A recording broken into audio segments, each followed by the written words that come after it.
is Chi. I'm from China. I'm from northwest part of China. I came to New Zealand in 2023. This is my house. I'm sharing the space with my friends and my boyfriend. I start my course in February 2023 and I finished my course in May 2024. I studied graduate diploma in teaching, specialized in early childhood education. Yeah, I did some research. NZT is very famous with long history of education in early childhood education, and it's very flexible. I really like the idea of home center because it's very easy, it's very beneficial for you to find a future job after you graduate. So this is the main reason why I choose NZTC. The good thing is you get a home center, so pretty much you just do all your field experience in your home center, and we have practicum called home center practicum and out of home center practicum. It's good to stay in your home center, build connections with children, teachers, and the management. Before ECE, I was a high school teacher in international school teaching A-level economics. Before that, I was studying and working in Australia in hospitality industry. One of the main drives that I really want to change my career because I don't know how to be a mother, but I want to be a mother. A lot of people suffering from really bad childhood, so I wanted to know how to treat children properly. So I want to be a qualified mom in the future if I'm going to have my child. So this knowledge or this experience cannot be learned from the knowledge itself, but from the experience I had learning in NZTC. So during my study in NZTC, it's a graduate diploma program. It's online courses basically. You get assignments from online portal and then you submit everything online. Recall the course, I think it's very comprehensive, includes all different aspects of the course from the cultural background, very theoretical knowledge.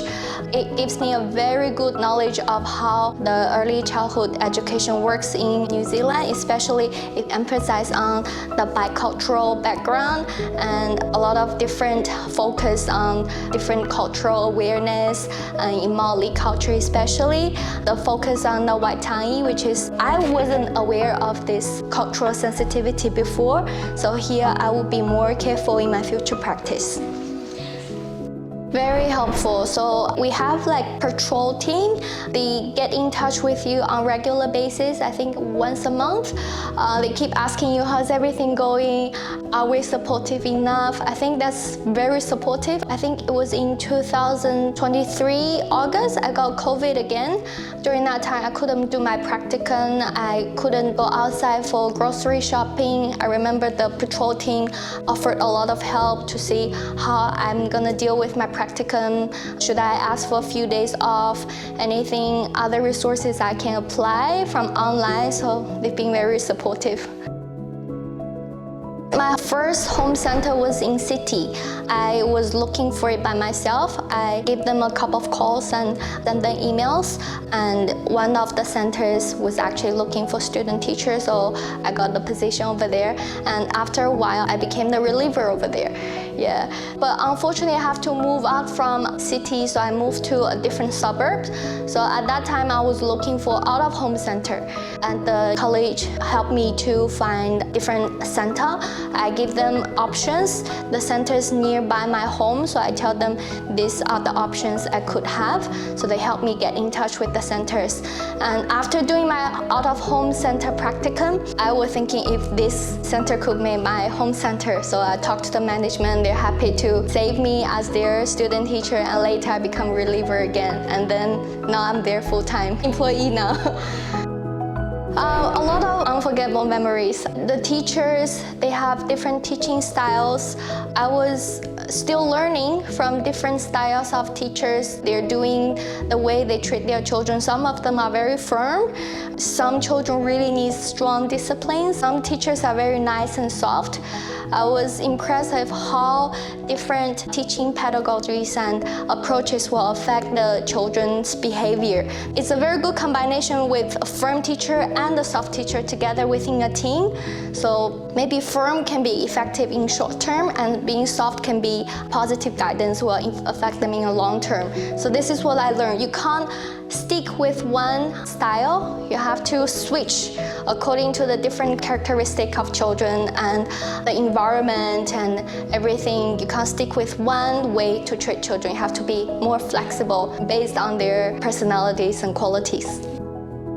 So in my center is actually a Muslim-based cultural center. It has a lot of children with Muslim backgrounds, but it's also a good mixture of with other Asian children and European children. So we have a great number of children from Muslim background, from Arabics, from Africa. They all have Muslim backgrounds, from Turkey.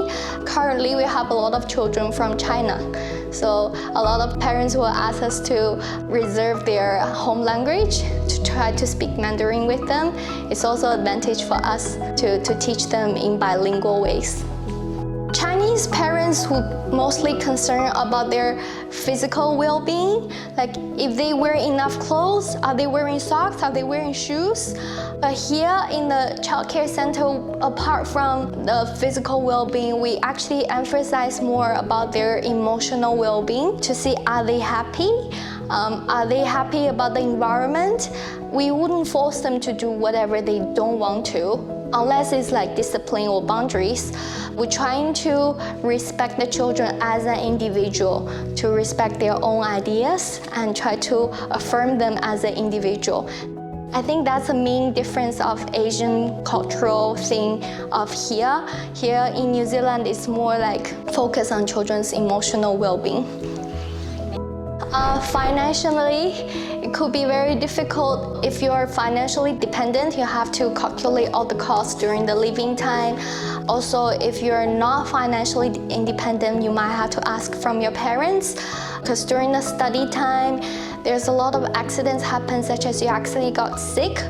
The good thing is the college will buy the student insurance for us, but when you get sick, you have to postpone a lot of dates and courses. You can't attend the center's practicum. You have to postpone till you fully recovered.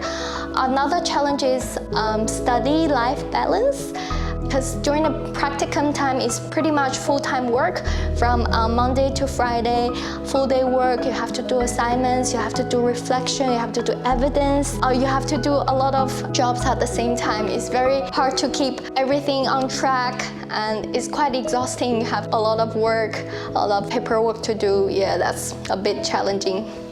You just have to plan ahead. For example, so in the NZTC portal, you can see what is the due date and what is the coming next. So you just have to plan everything ahead. When is the practicum coming?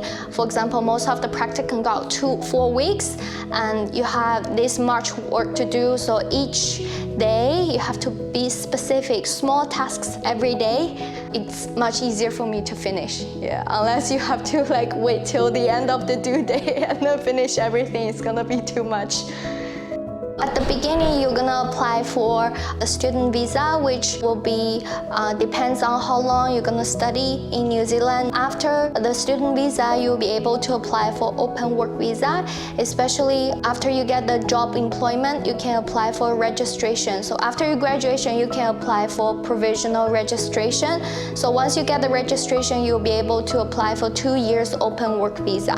Currently, I'm holding this visa to work with work quality, work rights. My plan will be applying for permanent residency here, so resident visa and then permanent resident visa. In future, I'm hoping to open a home center, like a small family-based center, if that's possible. Not too many children, but with a few children, I'm happy to provide a positive, holistic learning environment for those children. Especially if I will be a mom in the future, I'm happy to put my children with other children playing together. It's very good for their social skills and good for their development. Be prepared financially, physically, and mentally. So prepare financially, you have to enough money to support your life, eat well, sleep well, you will get a good physical condition. That's how you're gonna face all the challenges, especially during the practicum. It's very hard working. It's actually a lot of physical work to do. Stay strong and then be financially prepared, and also try to do some research first to see, is this actually good for you? Are you actually prepared for this? Be prepared for everything and you can overcome everything.